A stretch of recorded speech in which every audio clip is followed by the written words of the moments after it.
Hey, it's Don, the Auction Professor. Today is Sunday, so again, I'm going to have another What's Sold on eBay. We've got holiday next week, so sales might be a little different for everybody else. Just oddball mix these last couple of days here, too, for us. So again, I'm just going to show you a random mix of items from the store we actually share with you. So the first item today is a lot of 2 records. They're from World War I. I know the title actually says WW2, but they're actually from World War I. They're on Paith too. They're fairly, I guess, wouldn't say scarce, but they don't show up as well as some of the other ones. Invincible 4 is the group on that one, and the American Regimental Band. These are just typical of what you'd find. The Boston Commodore March is an early song. Early music, it came out in the 1800s, as well as a couple of these other ones. Goodbye Mother McCree. Now that's like an Irish thing there. So anyway, we sold these 2 for 20 bucks. Here's a postcard. This one here went for, let's see here. This one went for 10 bucks here. Just a random postcard, nothing special. Most New York cards don't sell for very much. And even from the city Ogdensburg, they don't sell for a ton of money. So anyway, 10 bucks I was very happy with for that one. Let's move on to the next one here. Here's a trade card. This one sold because of the lawn tennis one in here. And this one went for 25 bucks. Typical card, 1880s, 1890s. Nothing special about it, but just the image itself. It's a cute girl. I haven't seen this one before either, so that was another plus for this one here. Let's see here. Now, these are Topo Gigio. This is from the Ed Sullivan Show. It's like a puppet or something like that. And these are actually banks. I run into these fairly often. We got 30 bucks out of them plus shipping on these. They've got like fake fur on it. Most of them have clothing. I only paid $1 or $2 a piece for these, so I'm not upset with at all what they sold for. Still a good profit on those. So anyway, let's move on to the next item here. Now this is a circus-related item, something that does not show up very often for us anyway. It's just got a ton of action to it. It's a real nice one. You can see W.C. Coop's Circus is what it is. Here's the big top. It actually shows an illustration of it. Here's an actual illustration on the back. It's made like a fake bill. I have several of these, and these show up actually even in, like banknote collectors and stuff like that, because again, it is basically a bill. It's like a $50 fun bill kind of thing. From 1881. Rather interesting. I have a couple of these too, so I took 100 on it. No idea what they're really worth. I haven't seen one sold in a long time, so the old prices that I saw, I'm not going to relate to what they go for these days. That's another thing you got to think of when you're buying something to sell and you're checking out comps. Make sure that they're new comps. Don't go looking at stuff from 3 or 4 years ago. Like for those of you who use WorthPoint, it doesn't matter at all what something went for 2, 3, 4 years ago in the slightest bit. I usually look at, like if it's a record or something, I only look at the current year or within the last 9 or 10 months, because that's all that seems to matter for most of what we sell. Let's move on to the next one. Now here's a very nice, it's a sash buckle. It's a 2-piece buckle, clips together, 1870s, 80s. Knobs are, this one's got cut steel on it, so all of those silver spots on there are actually individually riveted on pieces of steel that have been cut with stone patterns on them and then polished immensely. I took 40 bucks on this one here. Not a bad profit. It was $1 purchase. Now here's some slides. There wasn't a ton of them in here. This is actually a training slide program from Conrail Railroads from 1982. Rather interesting, something I just haven't seen before. No idea how to price it, so I just threw a price up there. We ended up taking 25 plus shipping on this one here. I'm actually in a different room, so there might be a little echo from the wood floors in here, but anyway. This is Hotel Shoreland. This is 55th Street at the lake in Chicago. Rather nice deco one. This one did sell for $14.50. I was very happy with the sale on this one. This was like $1 somewhere. So anyway, let's move on to the next one. Here's another $14.50 on this one.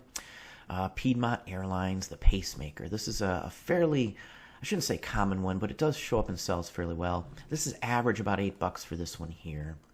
Rather neat, good condition. It's obviously a silver metallic sticker of some sort, so it's got a reflectiveness to it. Now, I talk about Bing Crosby and Christmas music. I sell almost every one of the Bing Crosby with the Andrews Sisters that has Christmas in it. And I think in last week's I showed you the Bing Crosby Christmas 78 LP record, which sold. And right before that, I sold another Christmas record.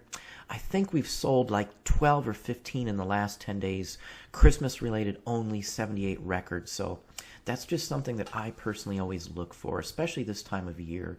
I put them up and just let them run throughout the year, but the best time you will have to sell these is actually just during Christmas. They'll sell for the highest amount. This sold for my asking price, $19.99. It's one disc out of that set that I sold for, I think I got 50 or 60 out of the whole set. So for 20 bucks for one record from a 4-record set that you get 50, 60 bucks for, I actually got $10 more than I would have selling it with the lot of the other ones. So it was rather interesting. Move on to the next one here. Now these are Chanel pipe cleaner animals. Now I may have shown these in a haul. I'm not really sure. They did sell for 20 bucks, so they're really small. They're nothing really huge. They're rather interesting though. People still make these kinds of things, but these are true vintage ones. They don't show up very often though, so it's like a menagerie of animals. Lion, giraffe, dogs. I've got like $1 into the whole lot of these. It was from one of my pickers. Pewter figure, 2.5 inches tall. Now, I show pewter figures all the time. He's actually missing, I guess, a gun or something in his hand, maybe. Or maybe that is how he's supposed to be. I'm not really sure. It was marked on the bottom. Fort is a known company that makes pewter. It did go for $18.50, so I wasn't too upset at all on this. Rather interesting one. I've sold almost every one of the pewter figures I list. I think I've only got 1 or 2 left at all. And I've got a big box still to sell. I've showed them before in hauls as well. We do buy these whenever I see them. Here's a lot of for Postcard, Cincinnati Flood. I did sell them. I believe I took 15 on the lot. Now, these are very common. Individual cards only sell for a couple bucks minimum. So, you know, I threw them up as a lot. I put a little higher price on them. There's probably one card in here that's really worth the most. They've got writing on the back on a couple of them, too, which kind of deters the value a little bit. But either way, I'm very happy with that. These are $0.25 each for these cards, just because of the commonness on them. So on these, I would never sell individually. I would only sell them in lots because you're not going to get much for them individually. But as a lot on something like this, you can increase the value and it will sell for more money that way, at least from our personal experience. You may have different results depending on what you put in there. But again, I researched each one of these postcards. I came up with a good estimate on the value. My estimate was, a good, $24.50. Then I literally took 15. So I was very happy with this. I've got $1 into all 4 of these. Magazine, World's Fair, Panama, Pacific Exposition. Rather interesting one, too. I think I took 20 on this one, plus shipping. It's not a super high dollar one. It's not well sought after, but the subject matter is why it's sold. So anyway. Now here's a Linné area. Basically, Chile airline is what this is. So LAN. I'm not really sure on pronunciation on this. I'm not going to try it at this point. But I did take, I think I did take 20 on this one, actually. Now, this is Edwin Booth. Now, I always look up, this is actually a tobacco card. These show up. They show up in, in various conditions. I always buy the tobacco cards. But if you don't know who Edwin Booth is, this is John Wilkes Booth's brother. And John Wilkes Booth was actually an actor, if I'm not mistaken, as well. But his brother was fairly well known. He was ridiculed. If I remember right, he actually stopped performing after that just because he got so much hate because of his brother. So anyway, this one I think I got like 15 or 20 out of it, if I'm not mistaken. It's been up for a while. I never know on some of these. It just depends on the right person being out at the right time. I bought a mess of these from somebody at an estate sale, 6 months ago or so. Some of these I don't always show, and I haven't shown as many haul videos because it doesn't really help you as much as showing you what to buy. Me showing you thousands of items that I buy just seems to, just not help as much again, unless I go into the item specifically. So again, that's why I'm doing more of the actual Bolo videos versus haul. But I do have a couple more haul videos coming up real soon here. I've already shot one, so as soon as I get a chance to edit it, I will have it up. Let's see, and Alaskan Airlines, this one went for $25.88. I was a little surprised. These aren't they're not typical. You don't run across this version of it, but there's a ton of Alaskan Airlines. This is an earlier one, so that's part of why this one sold for what it did. Now, this is just some Christmas tags. Now, I run into these occasionally. You'll find them at estate sales mostly, sometimes auctions and stuff. This one I did get $24.50, I believe. Yeah, $24.50 out of this one here. It's a nice, interesting lot. A lot of early ones, circa 1910-ish, maybe 20s at the very latest. Some of these might even go back farther than that, but these always do seem to sell in lots, mostly only around Christmas time. So just keep that in mind as well. Another one of these. Now, I sold a bunch this week. This one did go for $39.99, so I can't complain. Full price right off the bat. But I probably sold 5 or 6 of these this week. Every single week, I sell probably $600 worth of just 8x10s every single month, maybe even more than that. That's just with these. That's not counting the movie-related ones or any of the other ones like this that I get either, so... Now, here is and I might have shown this in a hall, I don't remember. It's actually from a hospital, specifically just a World War I hospital for wounded vets. And it actually has an operating scene in it. Now, that's what really helps to sell these. It's a very scarce subject. You may find single postcards from this hospital, but I never find these booklets. This is just a booklet. It doesn't say anything on the outside of the booklet to know. I paid $1 for this. I took $45 for it. Again, I had a couple offers on this, but this stuff doesn't show up ever. I almost never buy these folders, these postcard folders, because they almost never go for anything except California and some of the war-related ones. This one's so specific and such an oddball subject. Cape May, New Jersey. It's just something that just doesn't show up. So I was happy with the $45 on it for my $1.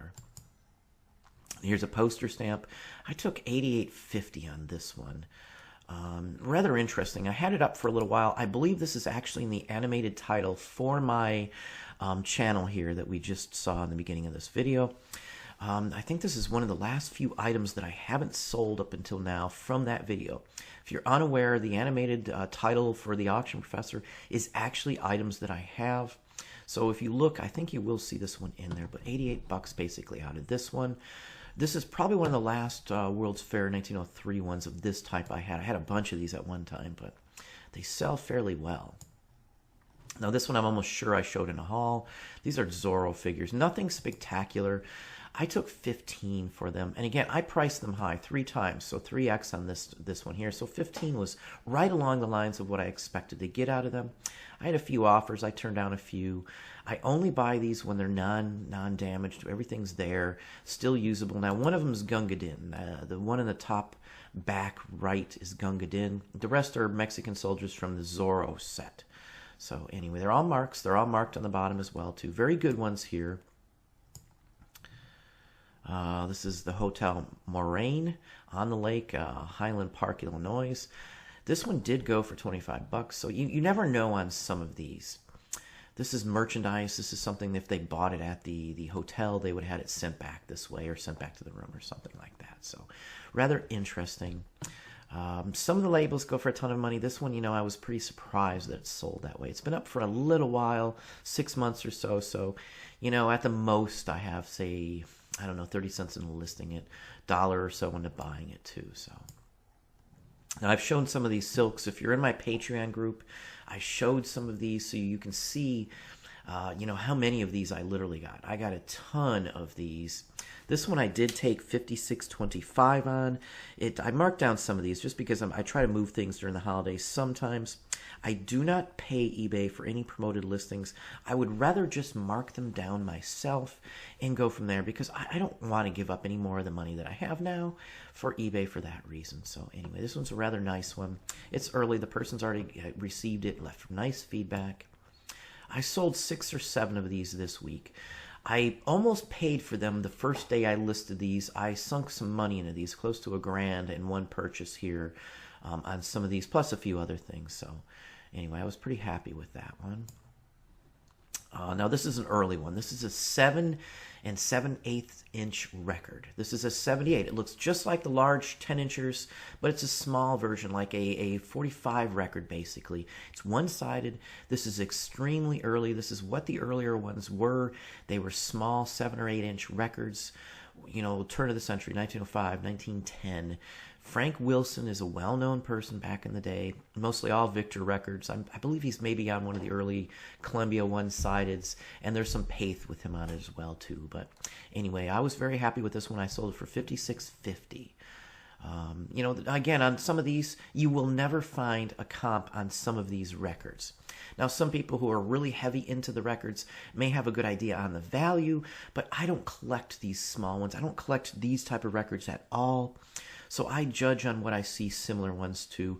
Other Frank Wilson is what I use for this. Other 7 and 7/8 inch records I used as well. So I combined those two sources, the Wilson records as well as the 7 and 7/8 inch early Victor records, and I came up with a price. I raised it considerably to double what I thought. $95. So average one of these is 30 to 60. Not this specific record, but in this area with the size and the era when this came out. So I was pretty happy with this one as well too.